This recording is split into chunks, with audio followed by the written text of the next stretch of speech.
Srila Prabhupada ki jai. Hare Krishna, Krishna Krishna, Hare Hare Ram, Ram Ram, Hare Hare. Today we're hearing from Bhagavad Gita as it is, chapter 5, text 22. And this verse says, an intelligent person does not take part in the sources of misery, which are due to contact with the material senses. O son of Kunti, such pleasures have a beginning and an end, and so the wise man does not delight in them. Purport by His Divine Grace, A.C. Bhaktivedanta Swami Prabhupada.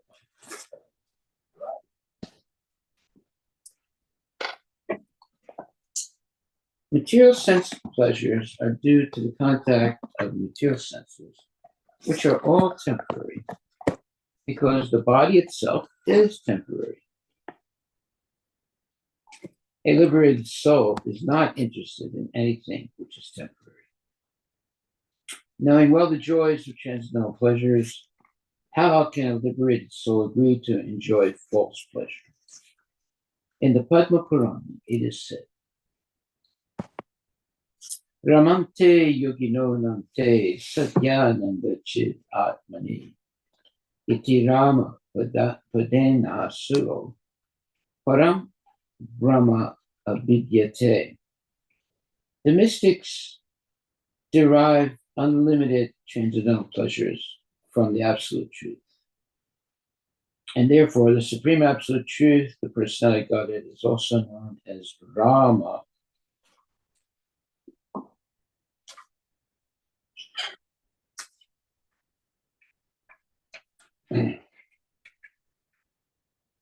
Let me just read that one more time. The mystics derive unlimited transcendental pleasures from the absolute truth. And therefore, the supreme absolute truth, the personality of Godhead, is also known as Brahma.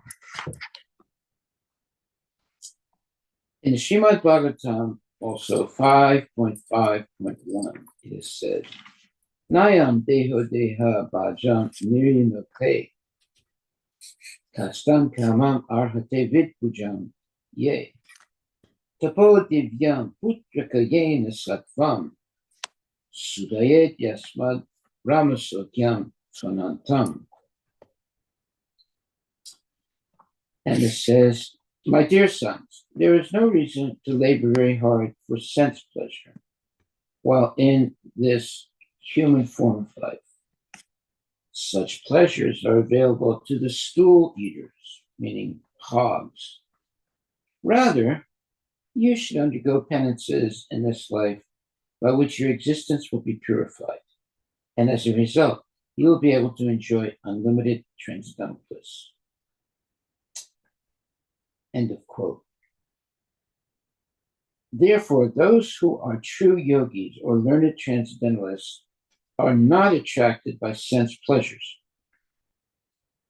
which are the causes of continuous material existence. The more one is addicted to material pleasures, the more he is entrapped by material miseries. Okay. That is a law of nature that most people would not agree with.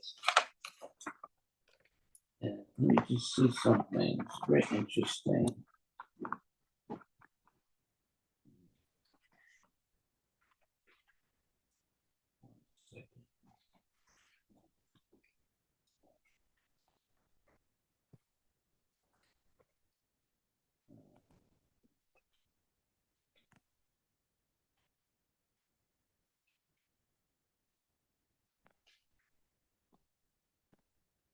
Okay, anyway, this is a law of nature. The more one is addicted to material pleasures, the more he is entrapped by material miseries. Now, like I said, this is the law of material nature.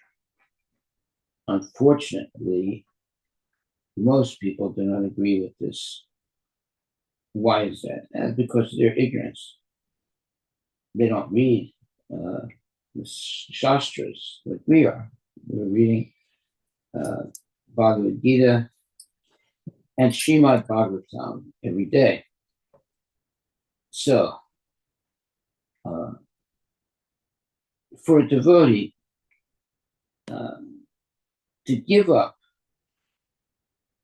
material pleasures is not that difficult.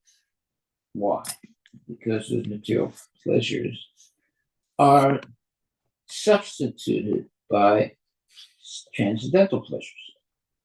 So it's not that there is no pleasure, but there's a difference between material pleasures and transcendental pleasures. So the people who are ignorant, they only know about material pleasures. The people who are educated, they know about spiritual pleasures. What is the difference? The difference is that material pleasures are only concerned about pleasing the senses and the mind of the person. Spiritual pleasures is all about pleasing the senses of Krishna. You're always going to have senses, but it depends which senses you're talking about. So a genuine devotee will be more interested in pleasing Krishna's senses than pleasing his own senses. And if we please Krishna's senses, well, we will be satisfied also, because we are part and parcel of Krishna. But if we try and please our senses, then we miss the whole opportunity of pleasing Krishna's senses, and our senses will never really ever be pleased because we're ignoring Krishna. Therefore, it says here, therefore, those who are true yogis or learned transcendentalists are not attracted by sense pleasures, which are the cause of continuous material existence. The more one is addicted to material pleasures, the more he is entrapped by material miseries. Okay. That is a law of material nature. We should heed that law. It's very important to understand this. All right. So just wait 1 second. I have to look something up. One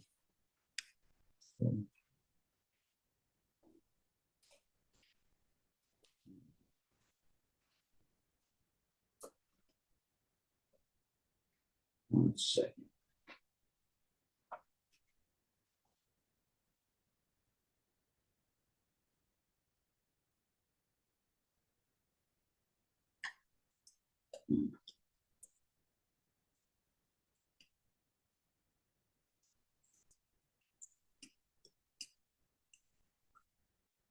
Okay, yeah. So, I found what I was looking for. So it says here, the more one is addicted to material pleasures, the more he is entrapped by material miseries. That's 5th chapter and verse number 22. Well, if we go to 17th chapter and verse number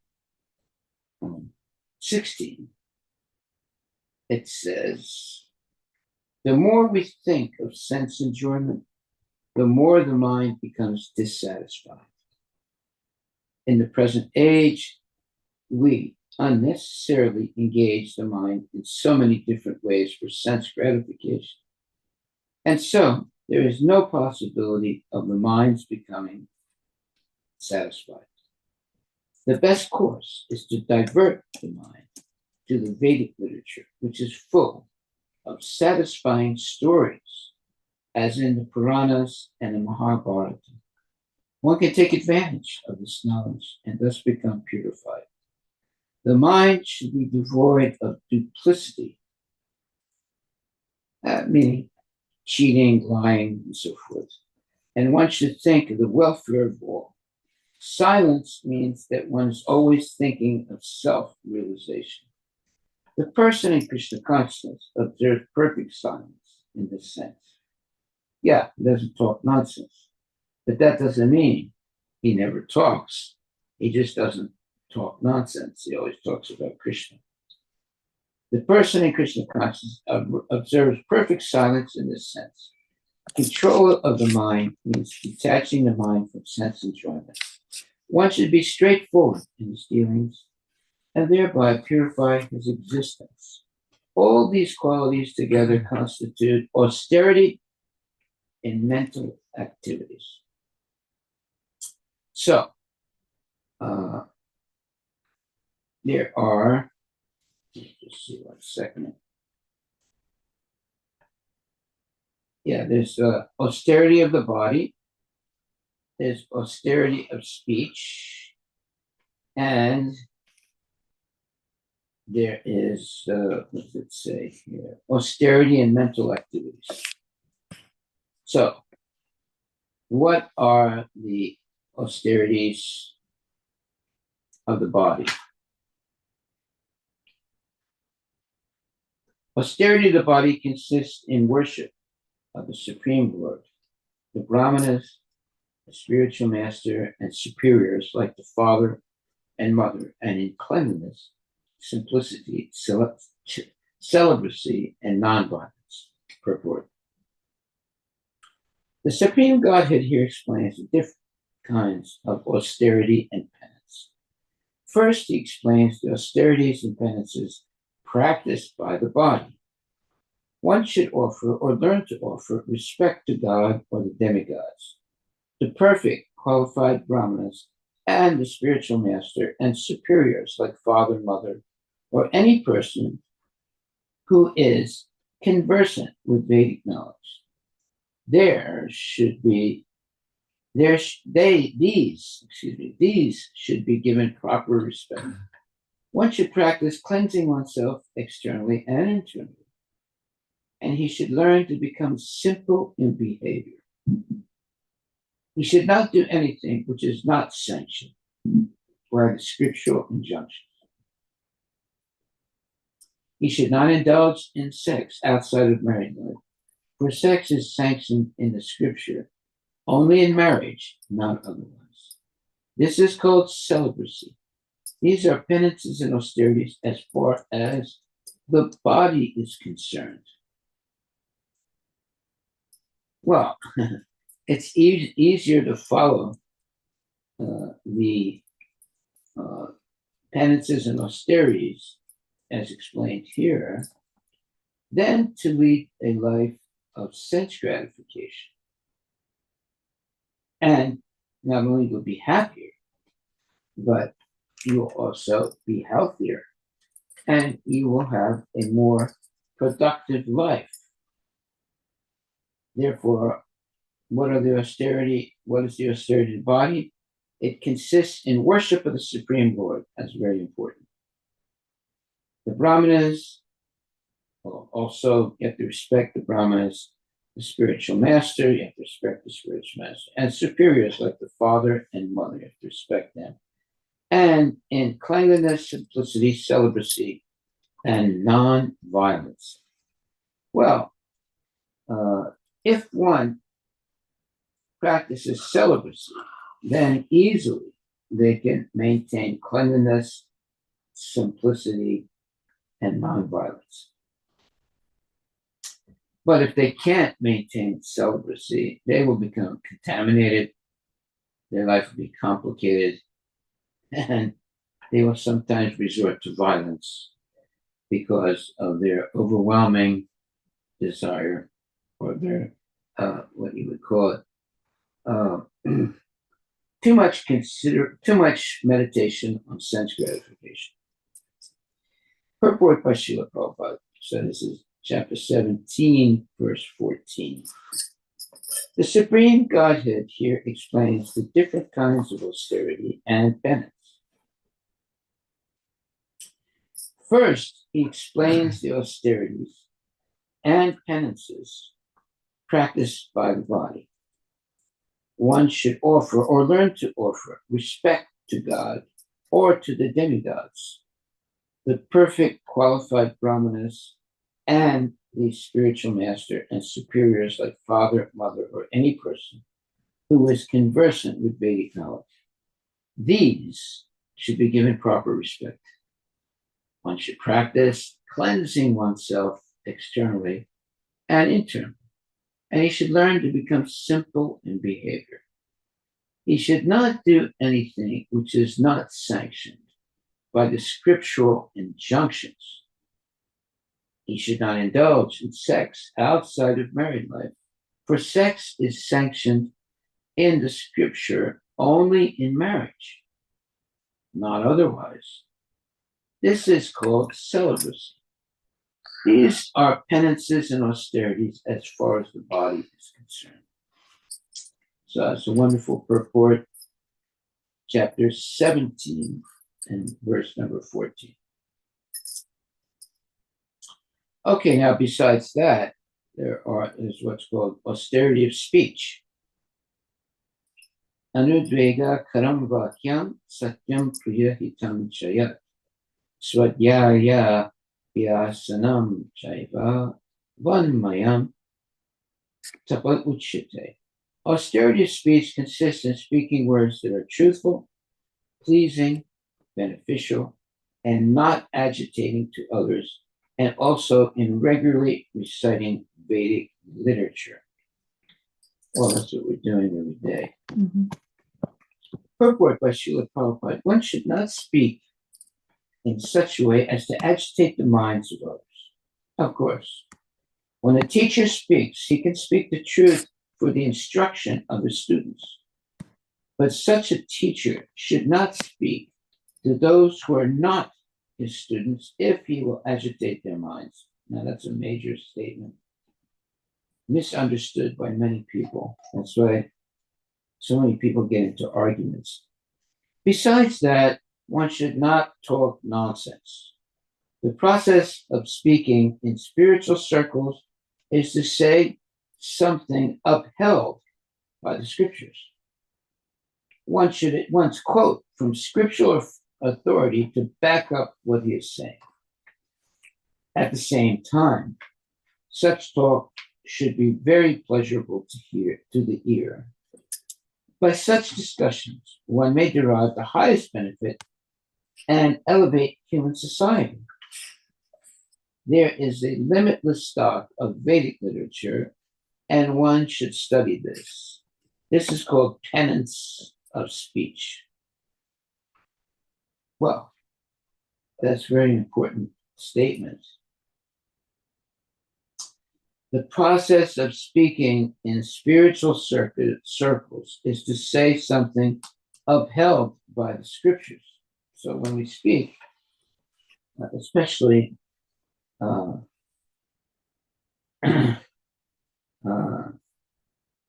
when we're, among other devotees, we should only say things that are upheld by Shastric evidence. And then, of course, one should not speak nonsense. Now, the process of speaking in spiritual circles is to say something upheld by the scriptures. Notice things that are validated by scriptural evidence. One should at once quote from the scriptural authority to back up what he is saying. At the same time, such talk should be very pleasurable to the ear. By such discussion, one may derive the highest benefit and elevate human society. Wow, it's a big responsibility. There is a limitless stock of Vedic literature, and one should study this. This is called penance of speech. Text 16, chapter 17, text 16. Mana prasada sonyat bham monam atma venigraha bhava samsudhir iti etat tapo manasam uchite. And satisfaction, simplicity, gravity, self-control, and purification of one's existence are the austerities of the mind. Okay, so we just read before the austerity of speech. Now we're talking about the austerity of the mind. Satisfaction, simplicity, gravity, meaning you're very serious, self-control, and purification of one's existence are the austerities of the mind. Purport by Srila Prabhupada. To make the mind austere is to detach it from sense gratification. It should be so trained that it can be always thinking of doing good for others. That's a wonderful statement. Mm-hmm. The best training for the mind is gravity in thought, meaning you're always very serious about your speech and your actions. One should not deviate from Krishna consciousness and must always avoid sense gratification. To purify one's nature is to become Krishna conscious. Satisfaction of the mind can be obtained only by taking the mind away from thoughts of sense enjoyment. The more we think of sense enjoyment, the more the mind becomes dissatisfied. Okay, so we read that already.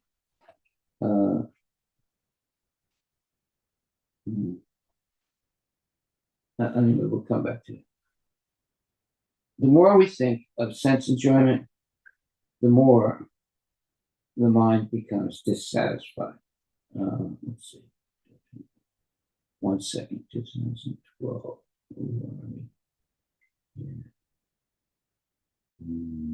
1716, Maharaj. 1716. Yeah. Bhagavad Gita 17, chapter 16. No, I know who you are. Mm. Yeah, no, I'm looking at something else. Okay. So, Maharaj, are you looking for 522? Probably. 5.22, last line. What does it say?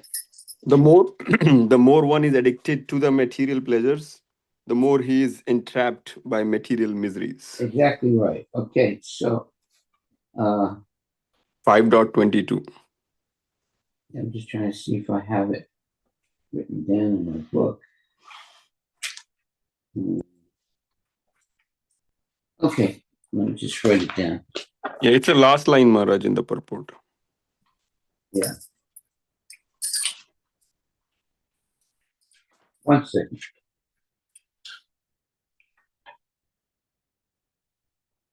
Okay. Yeah, so now this is the law of material nature. And most people don't accept this. Why? That's because they're nonsense. But someone who is serious about making spiritual advancement, they will understand this point. And in 522, it says, the last line, the more one is addicted to material pleasures, the more he is entrapped by material miseries. And here in the 1716. In 1716, 16. it says,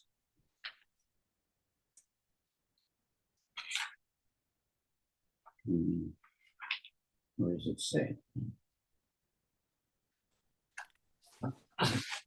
In the middle, Maharaj, The more we think of sense enjoyment, of sense enjoyment, the more the mind becomes dissatisfied. Right. Okay, so repeated twice in the Bhagavad Gita.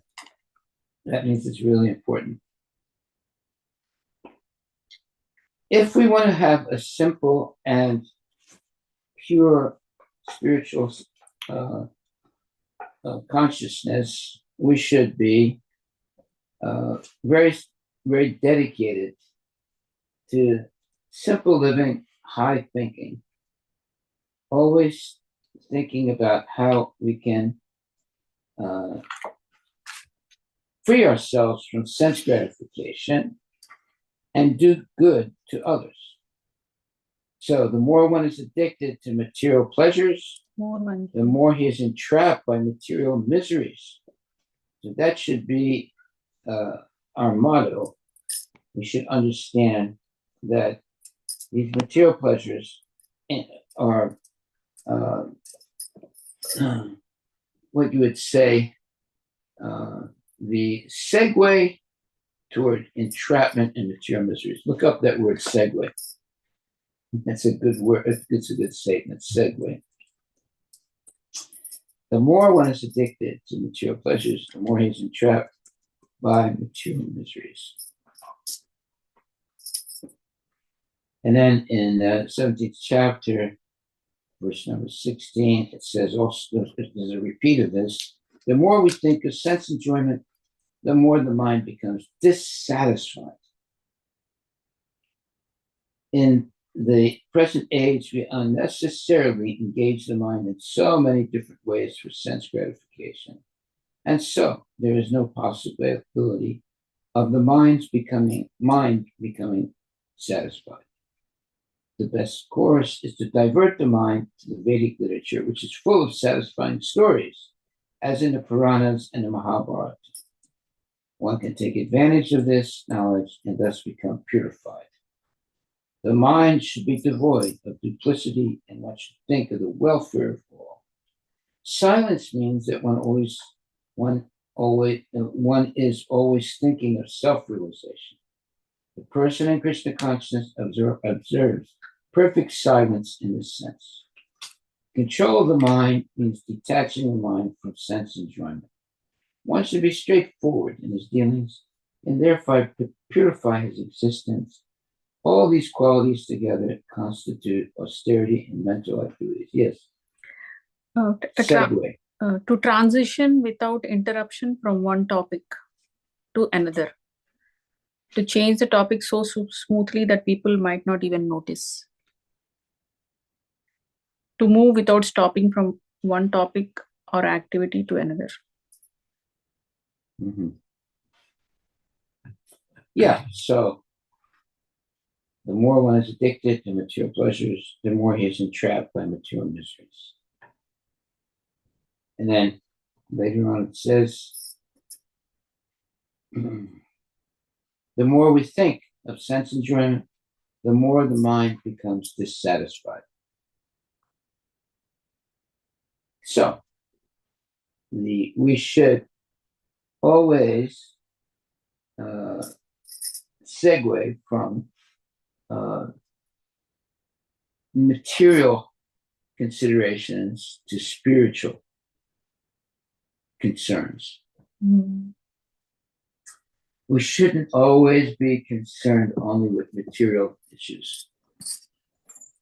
And that segue is always achieved in the association of devotees. So changing the subject from sense gratification to controlling the senses. That's real knowledge. Sense gratification, you don't need knowledge for that. Sense control, you need knowledge and determination. So you become a real person by controlling the senses, and you become a nonsense person by being, let's say, controlled by the senses.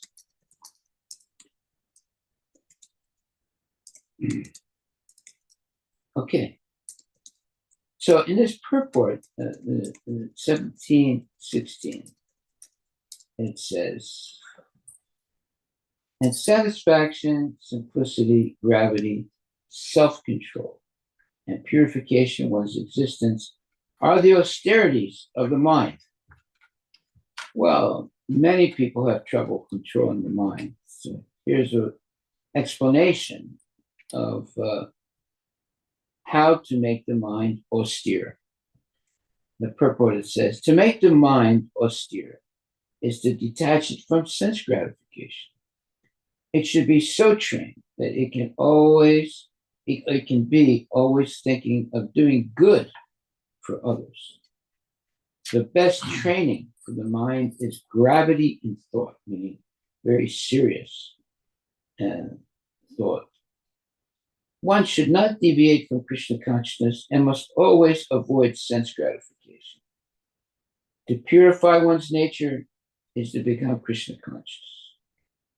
Satisfaction of the mind can be attained only by taking the mind away from thoughts of sense enjoyment. The more we think of sense enjoyment, the more the mind becomes dissatisfied. In the present age, we unnecessarily engage the mind in so many different ways for sense gratification, and so there is no possibility of the mind becoming satisfied. Well, we see this even in children. Yeah, they also oftentimes they are upset because somebody else has a better toy than they do, Yes. right? And they get agitated by that. And they try and take away the toy of another kid, you know. So the more we think of sense enjoyment, the more the mind becomes dissatisfied. In the present age, we unnecessarily engage the mind in so many different ways for sense gratification. And so there's no possibility of the mind's becoming satisfied. The best course is to divert the mind to the Vedic literature, which is full of satisfying stories, as in the Puranas and the Mahabharata.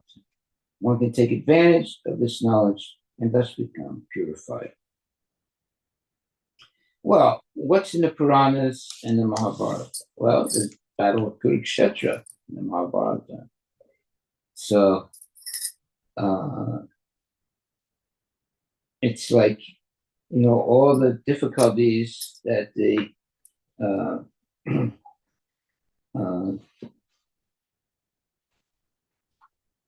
Pandavas had and how they came out victorious, but they had to go through hellish situations to get to that point. Everything was nice in the beginning, then it all went really bad, and it was get bad became worse and worse extreme. But because the Pandavas, especially Arjuna, never lost their faith in Krishna, and they maintained their what you would call equilibrium of the mind, having full faith in Krishna, they were able to overcome all their enemies and come out victorious. Well, that should be a lesson for us. This is called vicarious education.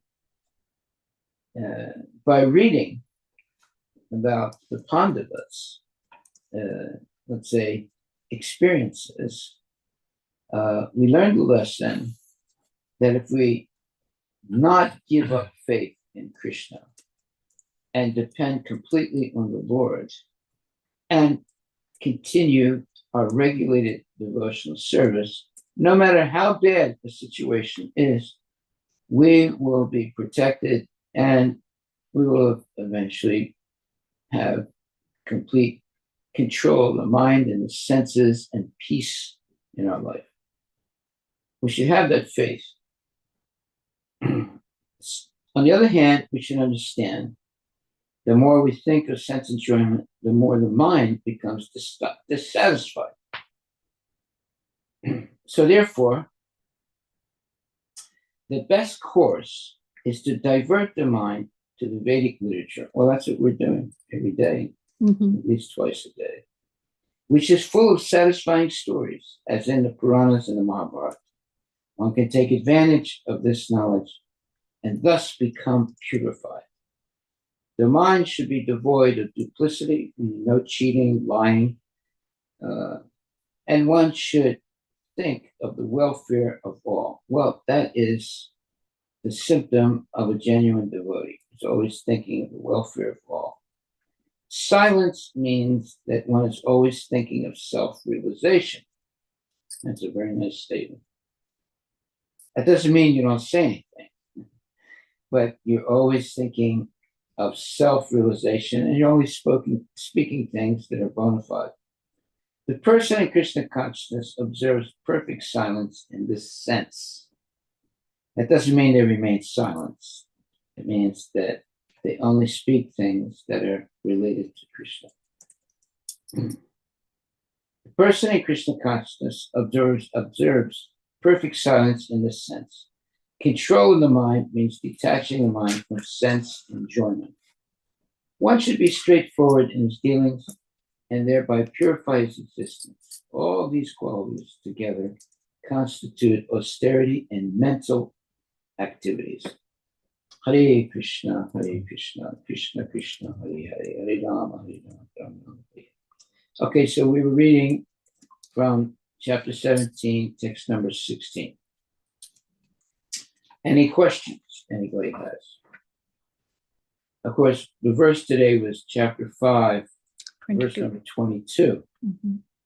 So how did we go from that to chapter 17, text 16? Well, in chapter 5, verse number 22, it said, Last.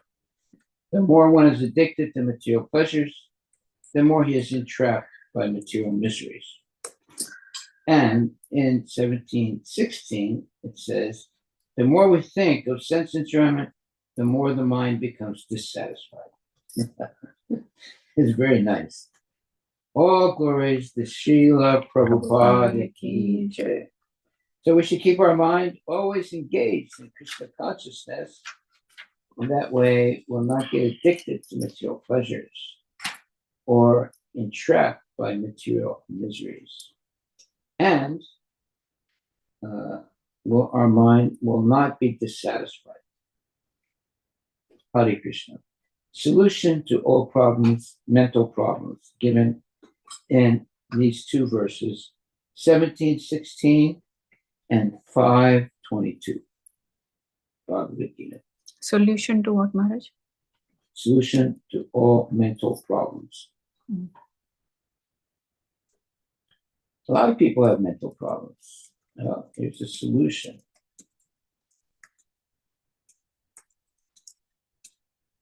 The more one is addicted to material pleasures, the more he's entrapped by material miseries. And the more we think of sense enjoyment, the more the mind becomes dissatisfied. Well, there's so many people that are dissatisfied, and there's so many people that are attracted to sense pleasures. And because of that, they become entrapped by material miseries. But on the other hand, the solution is given. That is, those who are learning transcendental are not attracted by sense pleasures, which are the causes of continuous material existence. So we have to lose our attraction to sense pleasures. We have to learn to control the senses and keep them engaged in devotional service, which is called Krishna consciousness. A Krishna conscious person knows how to engage the senses 24 hours a day in service of Krishna. Then you'll be happy and you'll be self-controlled and you'll be very serious about what you say and what you do. Okay, any questions or comments about the outside people? Hare Krishna, dear devotees, you have any questions?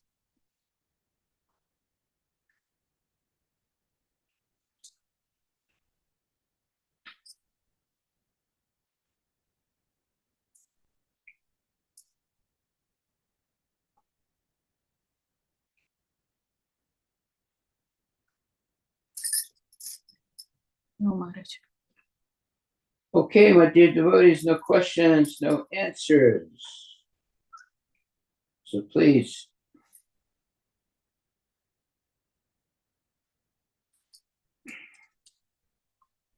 You should always, okay, the takeaway today is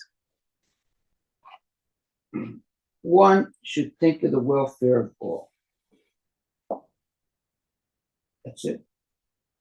One should think of the welfare of The mind should be devoid of duplicity, and one should think of the welfare of all. Then you won't have any mental problems. If you only think of your own welfare, you become very, narrow. it's called niggardly. Look up that word, niggard.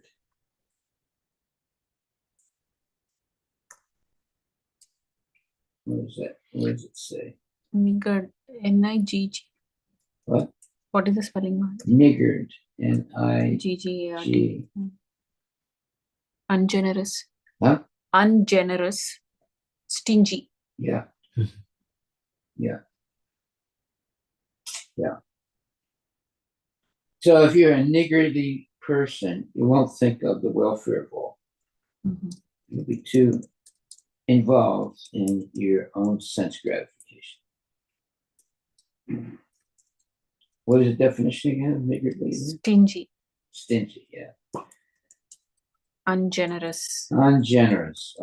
Good. Yeah. So devotees are very generous. They like to share knowledge of Krishna and Krishna Prasadam. How do you spell niggardly? N-I. G-G-A-R. What? N-I-G-G. Oh, yeah. A-R. Yeah. D-L-Y. D-D-L-Y. Yeah. Niggardly. And it means Ungenerous. ungenerous.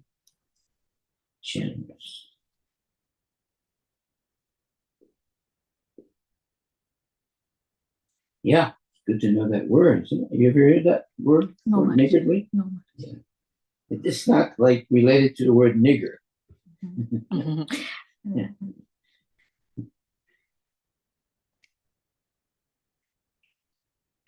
Okay, well, I think we'll stop there unless there are any questions.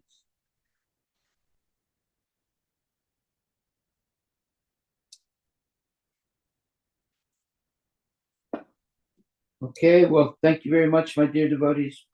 Please chant Hare Krishna and be happy.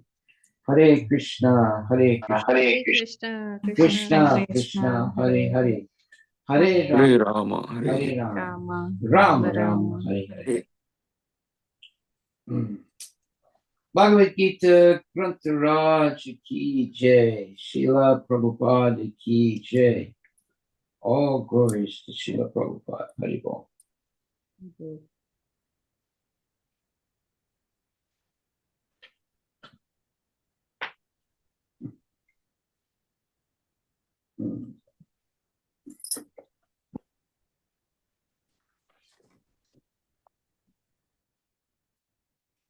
Okay, so tomorrow is text 23. Yes, Maharaj. Good.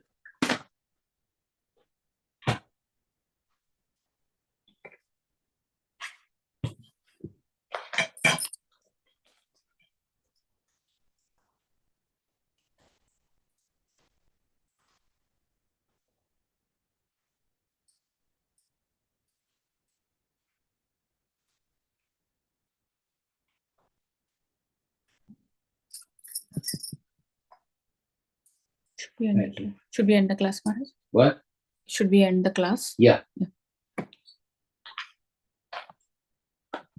Hare Krishna, dear devotees. We'll see you tomorrow morning. Hare Krishna. Bye bye. Bye Maharaj. Bye everyone. Haribol. Bye.